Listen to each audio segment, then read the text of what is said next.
Hi guys, BuildZoid here, and this is my overclocking data for the 2400G APU. So yeah, um, and I guess I'll talk. So basically, what I've unsurprisingly, with the 2400G, you're entirely gonna be memory bound. You can clearly see, like up to here, it's like so that's stock, right? And that's 2400, 16, 16, 16.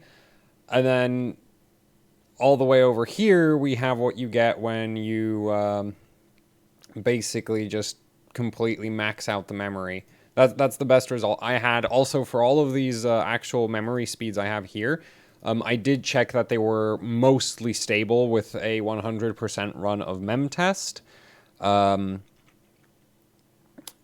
so yeah, I'm not sure what to take away from these results, but some things worth noting. I'd say if you have if you have a 2400G, you should definitely overclock the memory. Even if your memory isn't particularly great, because even if we look at like 3200, 14, 14, 14 B die up here, you can actually beat that even if you're stuck at like 3000 megahertz. You could just about get more performance than that, even if you're at 3000 megahertz, if you set up your timings properly. And you can't actually, like, there's sub timings, and I did tweak the sub timings for all of these because it was basically more a case of like, what could you reasonably achieve, more so than trying to do like A to B testing, A B testing for like frequency scaling or something like that, because that's not that useful if you have something like AFR where it's just like it doesn't do 3400 megahertz. It's more interesting to see, well, what can it do in the frequency ranges that it can hit. And my AFR kit, for anybody wondering, is actually only rated for 2400 CL16. So that's like, this is like generic. It doesn't have heat spreaders or anything. It's like generic 2400 CL16 AFR, and even on that, like, you can get pretty decent results. Um, Unfortunately, I don't have a 2200G to compare against, so it's really hard for me to say if like the 2400G is that much better than the 2200G. But if we look at some of the Firestrike results, because I was testing with Firestrike GPU test, if we look at Firestrike on HWBot, and I'm using HWBot here specifically because most reviewers don't know how to overclock RAM. So it's just like, I'm not going to compare my data against people where I know for a fact that they're going to be running way slower than I am. Even if even if they have the same frequencies and the same primaries, my subtimings are probably better. And then it's just like, well, that's kind of useless as a comparison. Now, the problem with the HWBot results is that all of these guys are not running tessellation turned on, whereas I ran tessellation on for all of my testing. But I think it's kind of telling when this is the fastest 2200G, and well, it doesn't run. He's not running any tessellation. Um, and he's barely scraping up to the results I was hitting here. So, or here, like, I'm doing, that's 3400 megahertz B die right there, or 3333 megahertz B die, and this is, barely getting into that same area as I am. And that's with the 2200G doing 1875 megahertz, and the memory doing over 1600 megahertz. So based on that, and the fact that this doesn't even have tessellation running, I'm going to say that the 2400G is pretty significantly faster. Especially once you take off most of the memory bottleneck like I've done with the memory settings I'm running. And you can actually kind of see how much of a difference that makes, because if you look at like the low frequency testing, right, we're looking at 3430 versus 3720, which is not that big a performance jump relative to how big that jump in memory, like iGPU clock is. So we go 3720 versus 3430, and you can see that's like an 8.5% increase in performance. Whereas if we look at what I get at like 4840 versus, so we're doing the like high speed B die results down here. So 4840 versus 4260, we're getting a 13% increase in performance at that point, and that's like the same clock speed jump on the iGPU. So you can actually really see how the iGPU starts scaling better and better as you lift off the memory bottleneck. The problem is the memory controller behaves exactly the same as like Ryzen, for like any Ryzen CPU really. If you've read the Stilt's purely technical article, he actually mentions that Ryzen doesn't, like, they've not made a new memory controller. It's just, even on like the 2000 series, it's just that the memory controller has some new microcode, which is why it overclocks a bit better. But it still has the same sort of frequency limitations, and that's why I'm not running anything above 3400 megahertz here, because 3400 megahertz 16, 10, 16 had the issue of, in order to finish 100% pass of memtest on 12,000 megabytes of RAM, I needed to run the memory controller on 1.175 volts. The problem with that is the iGPU will not do 1600 megahertz at 1.175 volts, so you're at that point, you're starting to sacrifice iGPU clock for memory clock, and it starts being a major problem there. And ultimately, I decided that, okay, so the higher memory frequencies aren't really that worth it, because if we like compare like this down here with the orange tab over here, that's to indicate this is basically a suicide run. And you can see that that suicide run really isn't that fast relative, like, compared to some of the much more reasonable results I got. So for, you know, 2x8 with BDI on the 3333, like, that's getting 4840. And that top speed run, which I did, was 274 versus 4840. And like, that's a 9% increase in performance. And that's after a 125 megahertz jump in iGPU clock and some ridiculously low timings with an insane amount of memory voltage.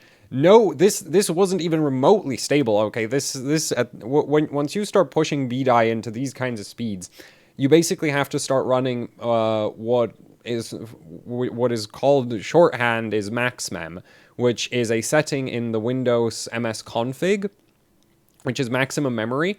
It basically allows you to limit how much RAM Windows is able to address, and for whatever reason, BDI gets really unstable if you let Windows access all of it when you're pushing these kinds of speeds at these kinds of timings with this much voltage.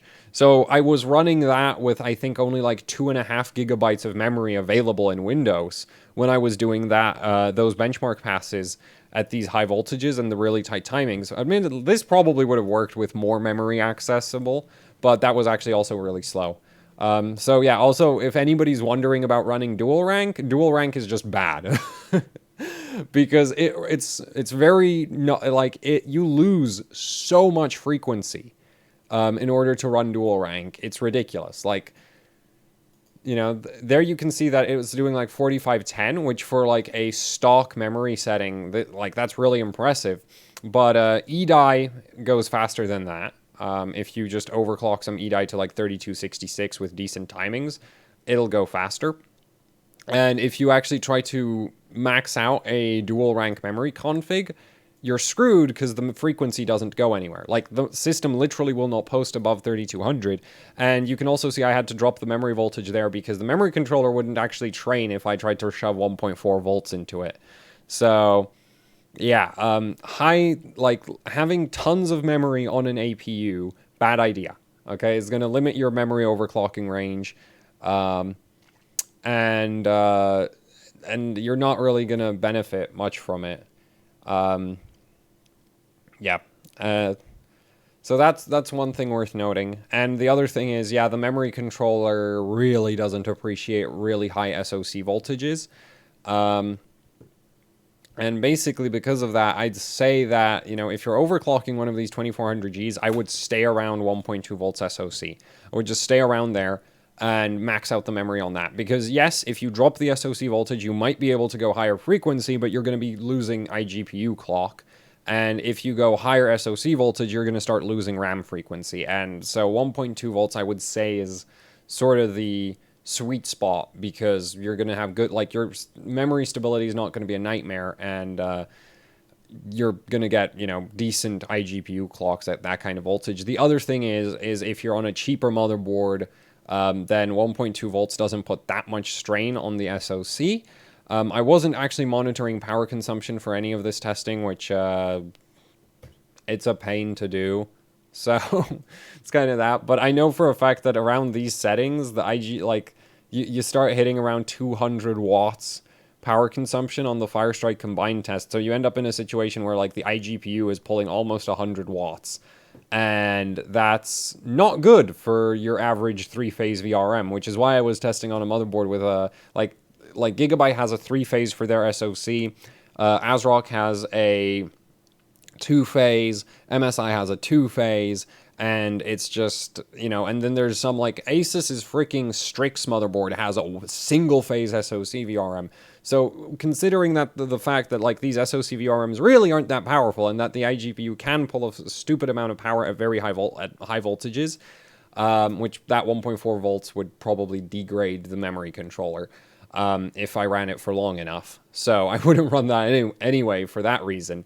But basically, it's just like, between the fact that you're going to put more stress on the weakest part of the VRM, and it's going to send your memory controller's stability to hell, I would say running a bunch of SoC voltage on the APUs is just freaking stupid. Okay, because regardless, most of your performance gains are going to be from memory clock. Okay? Not from iGPU clock. So I would just max out the memory and worry about the iGPU last, because that thing is super memory bottlenecked. I'm not sure how it'll compare, like, I'm not sure how it would behave on a 2200G, because that should not run into as much of a memory bottleneck as the 2400G does, but I don't have a 2200G to test with, so yeah, can't really give you a comparison there. But considering the fact that I'm literally running circles around most of these 2200G scores, I'm going to say you probably need a lot less memory clock on a 2200G. And the other thing is, if somebody's considering gaming with, like, an APU build, oh, yeah, this guy's running, yeah, so this guy's running with tessellation turned on, except his memory sucks. So that's kind of a problem. So that's, like, comparable. That's different test data. It's roughly comparable with, what's he doing? He's doing 1600.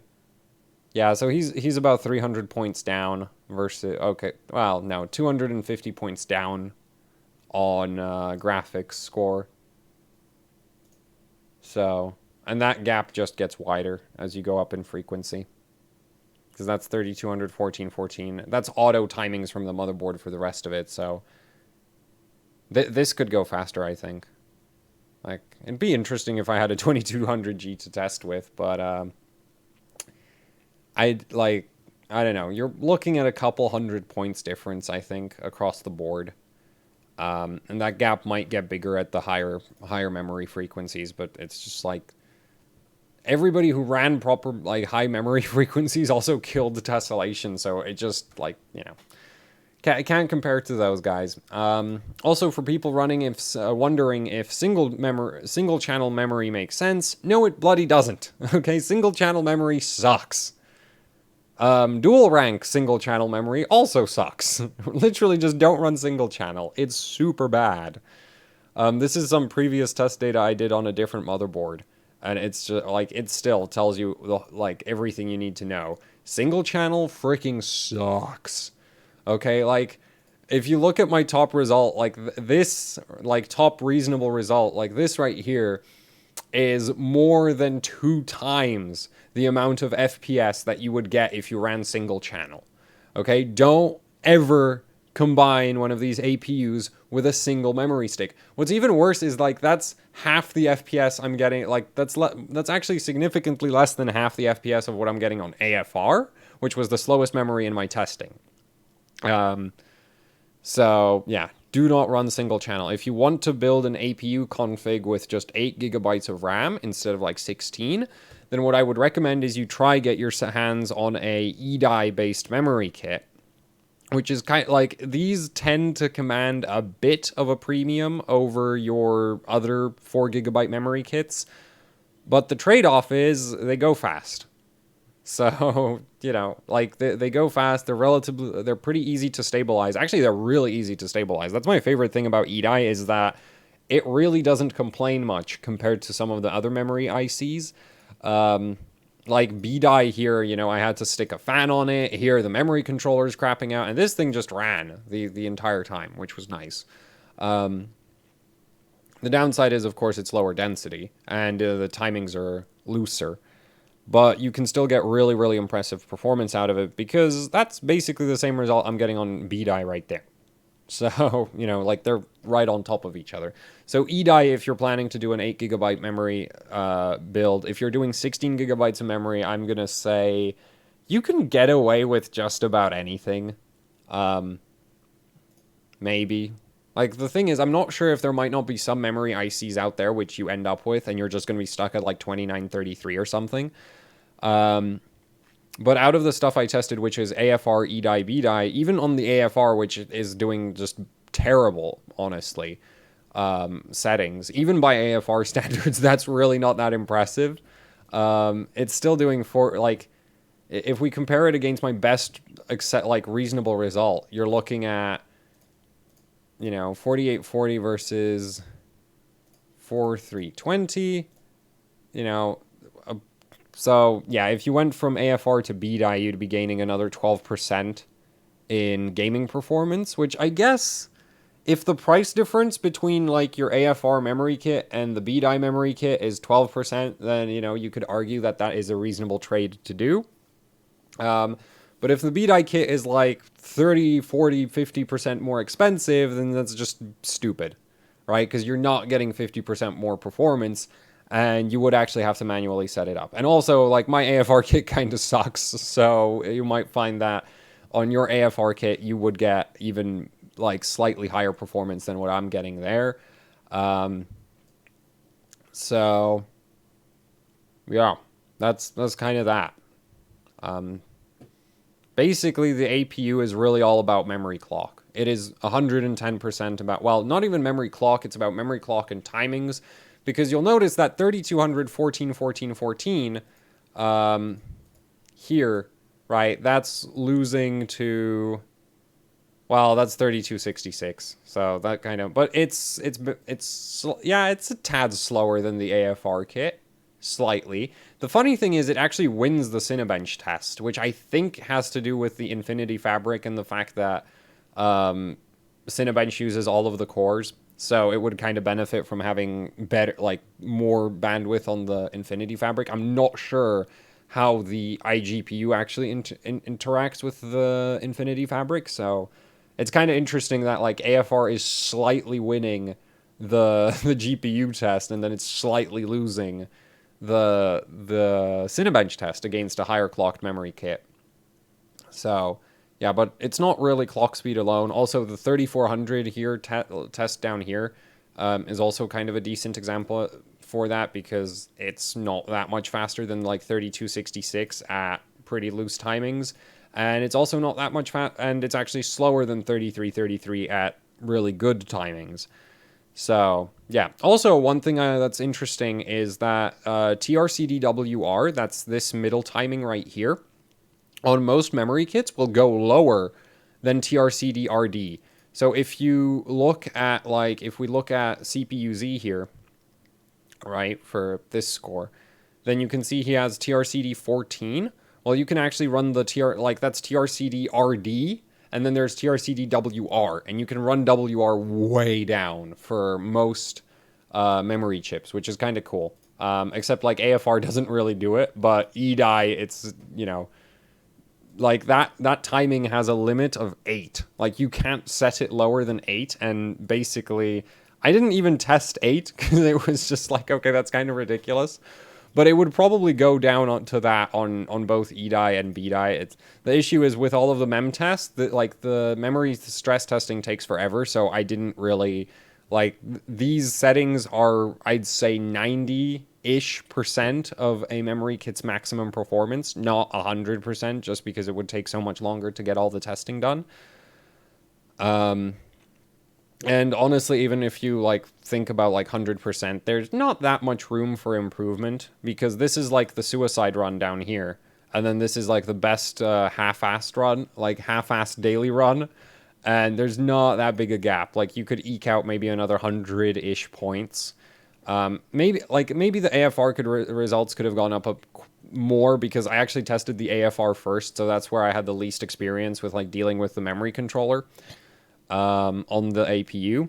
So like the E die results are better, and then like the B die I went even harder, and then finally when I did the suicide test, which was the last test I ran, is like, okay, that one's really impressive. Funny thing about my suicide test is that's actually a higher overall score than the current top score for a 2400G on HW bot. Which I've also almost made 5,000 overall with the once I disable tessellation. Actually, no, I want a Vega 11. So, yeah, the top score for one of these is 4,506. And, oh yeah, this guy watched the live stream when I was overclocking the APU. And, well, anyway, so I have a CPU advantage, but you can see that I'm like almost doing the same GPU score, and I don't have tessellation disabled, which this guy does. So, yeah, but basically the APU is all about memory settings. It's not even so much about frequency, because you're going to start trading your iGPU clock, and as your memory bottleneck gets eliminated, the iGPU clock gets more useful. And yeah, I mean those are kind of my thoughts so far on the APU overclocking. I should really test a 2200G. I'm also hoping to test a bunch of Micron memory, just to see how some of that compares to like the AFR, the E die, the B die. It would be nice if I also had a better AFR kit. There's also, Hynix recently came out with CFR, which is a big, which is currently a major unknown in memory overclocking, because, well, like I've not seen much coverage of it, mostly because most memory reviews kind of suck, which it's just, it is what it is. So it's really hard to say how CDI, like I've seen CDI do like CFR, I shouldn't call it CDI, or that's dumb. Anyway, but because there is a Samsung CDI, I think, that recently came out as well. So you can't say CDI, because then it's like, is it Samsung or is it Hynix? So CFR. But CFR seems to be pretty common on 3600 CL19 memory kits from G.Skill, which they recently launched, and it looks like it could be decent. But again, there's not too much in-depth testing on it, so hard to say. But basically, I think, general guidelines for the APUs, I'd say you're aiming for around 3,000 to 3333 memory clock, because there you don't need to drop the SoC voltage yet, or at least don't have to drop it too much. For memory voltage, up to 1.5 volts for daily usage is perfectly fine.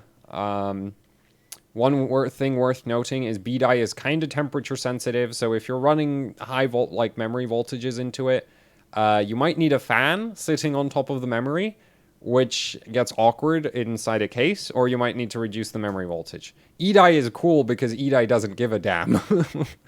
I love E-die.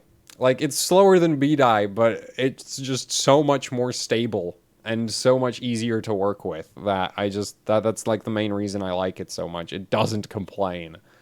You don't need Maximum or any of the other stuff, especially like when you start also pushing like the suicide runs. But yeah, I wouldn't really if your APU tops out between 1500 and 1600 megahertz on the iGPU at 1.2 volts, I'd just roll with it. And for memory clock, you'd be looking around 3200 would be my recommendation. Pushing the memory clock much higher is just going to be kind of difficult.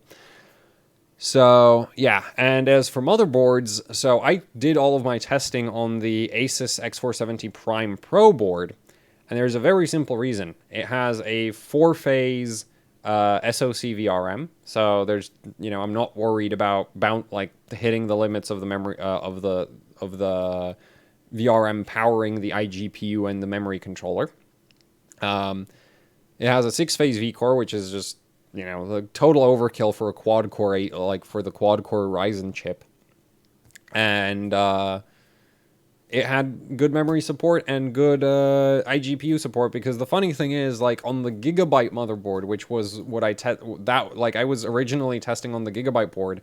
The problem with the Gigabyte X470 Ultra Gaming is that board will literally not post above, like, it won't even post 3400 megahertz. Whereas with this motherboard, I can run, like, ridiculous settings like 3600, 12, 11, 9, 10. The Gigabyte Ultra Gaming doesn't post that. Now you might be wondering, well, why didn't you use, say, an MSI board? Because I've mentioned before that the MSI boards actually have me really impressed with their memory overclocking performance. MSI doesn't have working iGPU clock settings in the BIOS, and I do not consider a Ryzen Master a viable alternative. So, yeah, that's basically originally on, because I tested the X470 Gaming Pro Carbon, and I also tested the Gaming Plus with the APU. And on the Gaming Plus, originally there was an iGPU clock setting, but I couldn't even run 1500 megahertz. Like, the moment I changed the iGPU clock and I tried to run anything even remotely intense, like any 3D application, it would just insta-crash. So I'm not sure what's up with that. And then then I updated the BIOS, and MSI straight up removed the iGPU clock setting. So it's just like, well, what the hell is that supposed to be? So yeah, that's rather annoying. I'm not sure how ASRock handles the APUs. I did just get the Master SLI in.